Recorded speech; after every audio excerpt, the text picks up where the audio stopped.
Hello everyone, welcome to the Autoimmune Dietitian YouTube channel. My name's Annie, I'm a registered dietitian and I work with people struggling with autoimmune diseases. In my work with my clients, I help them use both food and lifestyle as a way to improve their symptoms and hopefully give them their lives back. So besides sugar, which I talked about in the last video, gluten is the other inflammatory food I tell most of my clients to cut out with an elimination diet. Gluten is a protein found in wheat, rye, and barley, and it can be super inflammatory for many people. And it can seem really daunting to avoid gluten at first. So in this video, I'm going to give you my top tips for avoiding gluten, but we're also going to talk about why gluten is inflammatory. Before I jump in, I just need to attach my usual disclaimer to this video that the information in today's talk is not the substitute for the diagnosis, treatment, or care of disease by a medical provider. This is for informational purposes only. Please consult your qualified health professional for any changes you make to your medical care.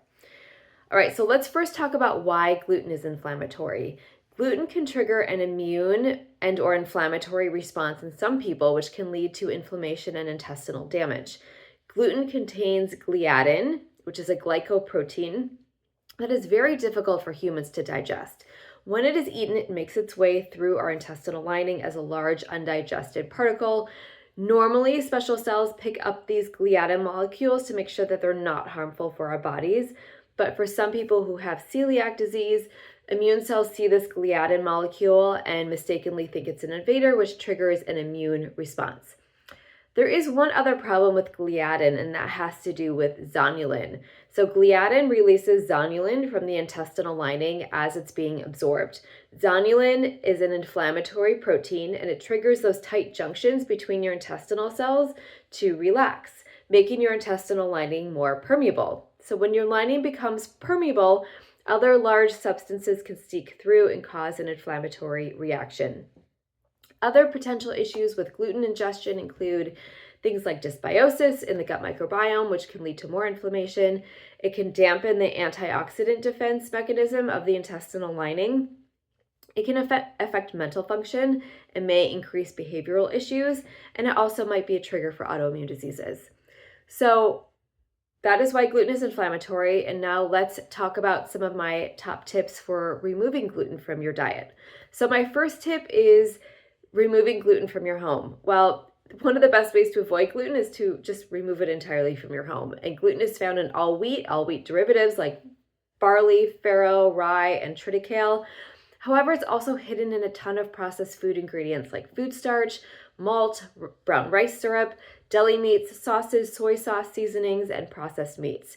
And because it can be hidden in so many products, it's best to look for foods that are labeled gluten-free or contain the certified gluten-free symbol.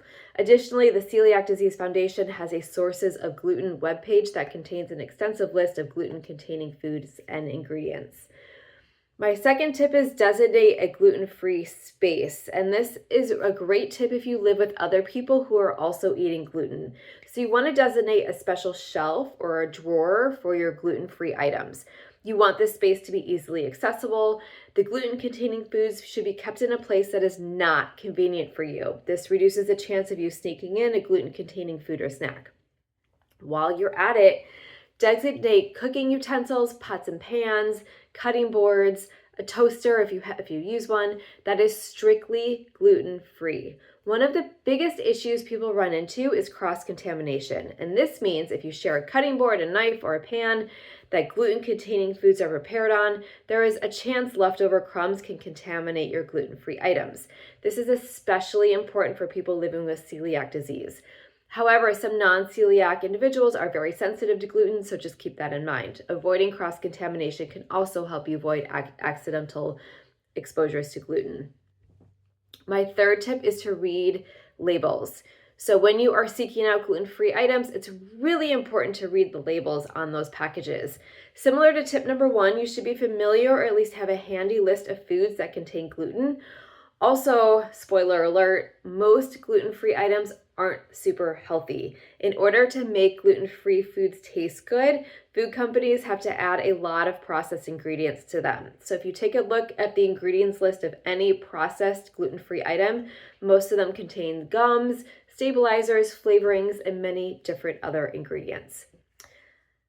My last tip is to find gluten-free bakeries and restaurants near you. These places do exist, but sometimes they are hard to find. These establishments prepare only gluten-free items, so their kitchens are free of cross-contamination issues. Farmers markets are also another great place to find strict gluten-free items. There are also lots of companies and websites online that you can order gluten-free items from. So get a little creative, do some research, and try to find, some other food options that might be available. If you do want to eat out at a regular restaurant establishment, ask the kitchen if they can accommodate you. This usually requires them using separate cutting boards and cooking on tinfoil or in designated gluten-free pans. It can't hurt to ask, and most places do their best to be accommodating.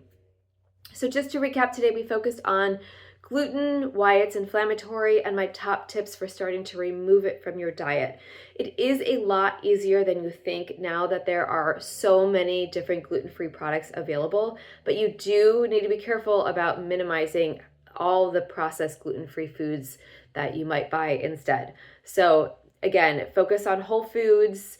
There's tons of other different types of foods that don't contain gluten, like rice and quinoa and all those things that can replace, normal gluten containing grains that you probably are typically eating. So if you need more help managing your autoimmune disease, your diet, inflammation, I would love to chat with you. I offer free 15-minute discovery calls. If you go to my YouTube profile, you'll find a link to book a free discovery call, so please go there. If you can't find it, if you go to my website, AnnieRubin.com, there's a contact page. You can reach out that way as well. I also have a very extensive blog on my webpage, so if you're looking for more information about gluten or any other types of inflammatory foods, you can find that all there.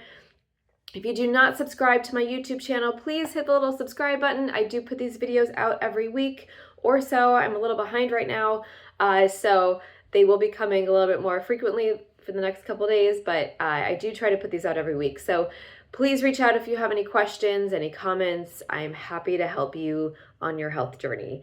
So thank you so much, and I will see you in the next video.